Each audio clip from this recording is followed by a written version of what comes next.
நீங்கள் மிகுந்த கனி தந்து என் சீடராயிருப்பதே என் தந்தைக்கு மாட்சி அளிக்கிறது. யோவான் 15:8. இறையேசுவில் பிரியமான சகோதர சகோதரிகளே, இன்றைய நாளின் இறை வார்த்தை வழிபாடு நம்மை மிகுந்த கனி தரக்கூடிய சீடர்களாக வாழ நமக்கு அழைப்பு விடுக்கிறது. இன்றைய நாளின் நற்செய்தியிலே 2 நிகழ்வுகள் மிகவும் இன்றியமையாததாக பார்க்கப்படுகிறது. முதலிலே திராட்சை தோட்டத்திலே அத்திமரம் நடப்படுகிறது. மிகவும் வளமையான செழுமையான மண்ணிலே இந்த செடி வளராது என்று ஒதுக்கக்கூடிய செடியை நட்டால் கூட அந்த இடத்திலே கனி தரக்கூடிய மண்ணிலே அந்த அத்திமரம் நடப்படுகிறது. அந்த மரத்திற்கு தேவையான எல்லா ஊட்டச்சத்துக்களும் சரியாக கொடுக்கப்படுகிறது. ஆனாலும் அவை கனி தரவில்லை. இரண்டாவது, 3 ஆண்டுகளாக இந்த அத்தி மரத்திலே நான் கனியை தேடி வருகிறேன் என்று தோட்ட உரிமையாளர் சொல்லுகிறார். அதாவது ஒரு திராட்சை செடியானது ஒரு வருடத்திலோ அல்லது 2 வருடத்திலோ அது கனி கொடுக்க துவங்கிவிடும் என்பது திராட்சை செடியினுடைய ஒரு இயல்பாக, இயற்கையின் நியதியாக இருக்கிறது. அந்த நிலையிலே 3 ஆண்டுகளாக இந்த திராட்சை செடி கனி தராவிட்டால் அது இனிமேல் கனியே கொடுக்க முடியாத ஒரு செடி என்று பொருள்படுகிறது.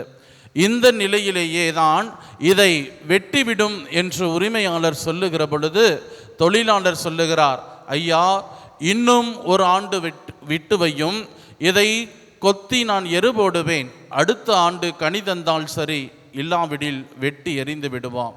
இந்த நிகழ்வை அப்படியே நம்முடைய ஆன்மீக வாழ்வோடு, கிறிஸ்துவ வாழ்வோடு ஒப்பிட்டு பார்க்க நான் ஆசைப்படுகிறேன். எவ்வாறு தோட்ட உரிமையாளர் திராட்சை தோட்டத்திலே அத்தி மரத்தை நட்டாரோ, அதே போல இறைவன் நம் ஒவ்வொருவரையும் வாழ்வின் தோட்டத்திலே நட்டு இருக்கிறார். இன்னும் குறிப்பாக சொல்ல போனால் நம் ஒவ்வொருவரையும் கிறிஸ்துவம் என்கிற வாழ்வின் தோட்டத்திலே இந்த உலகத்திலே படைத்து நம் ஒவ்வொருவருக்கும் தேவையான எல்லா ஊட்டச்சத்துக்களையும் கொடுத்து நம்மிடத்திலே கனிகளை எதிர்பார்த்து காத்திருக்கிறார். அன்றாட வாழ்விலே திருப்பலியின் வழியாக தன்னையே நமக்கு கொடுத்து நமக்கு ஊக்கம் அளிக்கிறார். இறை வார்த்தையின் வழியாக, திருவருட்சாதனங்களின் வழியாக, தியான உரைகளின் வழியாக ஒவ்வொரு நாளும் அவருடைய தோட்டத்திலே செழுமையான செடியாக, அவருடைய தோட்டத்திலே பலன் தருகிற மிகுதியான பலன் தருகிற செடியாக வாழ நம்மை பார்த்து ஒவ்வொரு நாளும் காத்து கொண்டிருக்கிறார்.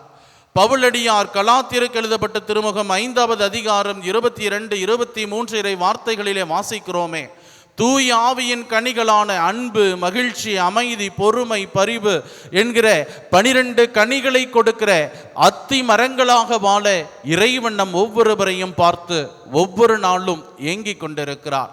இரண்டாவது, 3 ஆண்டுகளாக அந்த அத்தி மரத்திலே அவர் தனியை தேடிய போது கிடைக்காதது போலதான் நம்மையே ஒரு சுய ஆய்வு செய்து பார்ப்போம். இறைவன் இப்பொழுது இந்த நிலையிலே நம் ஒவ்வொருவரையும் அழைத்து பார்ப்பார் என்றால், தூய ஆவியானவரின் கனிகளில் எத்தனை கனிகளை தாங்கியவர்களாக நீங்களும் நானும் வாழ்ந்து கொண்டிருக்கிறோம். நம்மிலே எத்தனை பேரிடத்திலே அன்பு இருக்கிறது. அது இறை அன்பாக இருக்கலாம், பிறர் அன்பாக இருக்கலாம். மகிழ்ச்சி இருக்கிறது, பொறுமை இருக்கிறது, பரிவு இருக்கிறது, நம்பிக்கை இருக்கிறது என்கிற கனிகளை எல்லாம், எத்தனை கனிகளை தாங்கிய கிறிஸ்தவனாக நான் வாழ்ந்து கொண்டிருக்கிறேன்.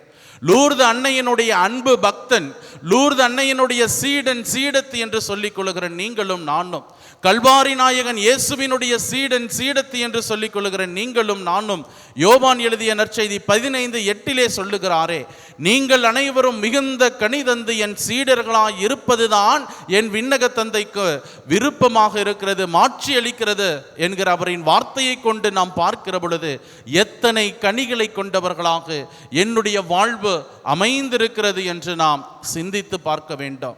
இறை இயேசுவில் பிரியமான சகோதர சகோதரிகளே, இன்றைய நாளின் இறை வார்த்தை வழிபாடு நமக்கு கொடுக்கக்கூடிய இன்னொரு செய்தி என்னவென்று பார்க்கிற பொழுது, இறைவன் வெறுமனே தண்டிக்கின்ற கடவுள் அல்ல, மாறாக பொறுமை கொண்டவர், நம்மை மன்னிப்பவர், நம் ஒவ்வொருவரையும் அரவணைப்பவர் என்கிற ஒரு உன்னதமான செய்தியை கொடுக்கிறது. அந்த தொழிலாளரை போல, ஆண்டவரே இந்த ஆண்டு விட்டு வையும், இதை சுற்றி நான் கொத்தி எருபோடுவேன், அடுத்த ஆண்டு அது கனி தந்தால் சரி, இல்லாவிடில் அதை வெட்டி எறிந்து விடுவான். திருப்பாடல் ஆசிரியர் 130வது திருப்பாடலே வாசிக்கிறோமே, ஆண்டவரே நீர் எம் குற்றங்களை மனதில் கொண்டிருந்தால் யார்தான் நிலைத்து நிற்க முடியும்? ஆண்டவர் நம்முடைய குற்றங்களை எல்லாம் நினைவில் கொண்டிருந்தால் இறைவனுடைய மலையிலே ஏற தகுதி இருப்பவர் யார்? சிந்தித்து பார்ப்போம். இறைவன் நமக்கு ஒவ்வொரு ஆண்டும், ஒவ்வொரு நாளும், ஒவ்வொரு நிமிடமும் கொடுக்கிறார் என்றால் அது நாம் அவருடைய மனமாற்றத்திற்காக அவர் காத்து கொண்டிருக்கிற அந்த அன்பின் வெளிப்பாடு. இந்த நாளிலே என் மகன் என்னை நாடி வரமாட்டானா? இந்த நாளிலே என் மகன் தன் வாழ்வையை ஒரு மீளாய்வு செய்த இடத்தில் திரும்பி வரமாட்டாரா என்கிற அந்த ஏக்கத்தோடு தான், தாய் தந்தைக்குரிய அந்த பாசத்துடைய குரலோடு தான் கரங்களை விரித்து ஒவ்வொரு நாளும் காத்திருக்கிறார். எத்தனை நாட்கள் இந்த உண்மையை உணர்ந்து நான் ஆண்டவரின் அன்பிலிருந்து பிரிந்து சென்றிருக்கிறேன், ஆண்டவர் எதிர்பார்க்கிற கனிகளை நான் கொடுக்காமல் இருக்கிறேன் என்பதை உணர்ந்து ஆண்டவரோடு இணைந்து கொள்ள என்ன முயற்சிகளை எடுத்திருக்கிறோம் என்று சிந்தித்து பார்க்க அழைக்கப்படுகிறோம். மூன்றாவதாக, இன்றைய நாளின் இறை வார்த்தை வழிபாடு நமக்கு கொடுக்கக்கூடிய செய்தி என்னவென்று பார்க்கிற பொழுது, நாம் அனைவருமே மனமாற்றத்தை பெற்றுக்கொள்ள வேண்டும். அந்த மனமாற்றத்தை எப்பொழுது பெற வேண்டும்? நான் எப்போது மனம் மாற வேண்டும்? நாளை என்பதோ, அடுத்த நாள் என்பதோ, அடுத்த மாதம் என்பதோ நிகழாது, அதை பார்ப்போமோ இல்லையோ என்று தெரியாது. இறப்பு என்பது எந்த நேரத்தில் நிகழும் என்பது யாருக்கும் தெரியாது. அந்த மனமாற்றம் இன்றே, இப்பொழுதே, இந்த நிமிடத்திலிருந்து துவங்க வேண்டும். அத்தகைய மாற்றத்தை கொண்ட மனநிலை கொண்ட மக்களாக நீங்களும் நானும் வாழ அழைக்கப்படுகிறோம். இறை இயேசுவில் பிரியமானவர்களே, பல நேரங்களிலே அந்த மனமாற்றத்தை குறித்து தியானிக்கிற பொழுதும் சரி, அந்த மனமாற்றத்தை குறித்து பேசுகிற பொழுதும் சரி, நம்மையே நாம் ஒரு சமரசம் செய்து கொள்வது, அடுத்தவர்களை விட நான் நன்றாக இருக்கிறேன், அடுத்தவர்களுடைய வாழ்வை விட என் வாழ்வு நன்றாக இருக்கிறது என்று அடுத்தவர்களை நம்மோடு ஒரு ஒப்பிட்டு செய்து நாம் அதிலே சமரசம் அடைந்து திருப்தி அடைந்து விடுகிறோம். சிந்தித்து பார்ப்போம். இன்றைய நாளின் இறை வார்த்தை வழிபாடு நமக்கு கொடுக்கிற முதல் பகுதி கொடுக்கிற செய்தி, யாரையும் நீங்கள் தீர்ப்பிடாதீர்கள். அவர்கள் அழிந்தார்கள் என்பதால் அவர்கள் பாவிகள் என்று நினைக்கிறீரா? இறைவன் நம் பாவங்களை முன்னிட்டு நம்மை ஒருபோதும் அவர் நமக்கு தண்டனைகளை அனுப்புவதில்லை என்பதை உணர்வோம். சிந்தித்து பார்ப்போம்.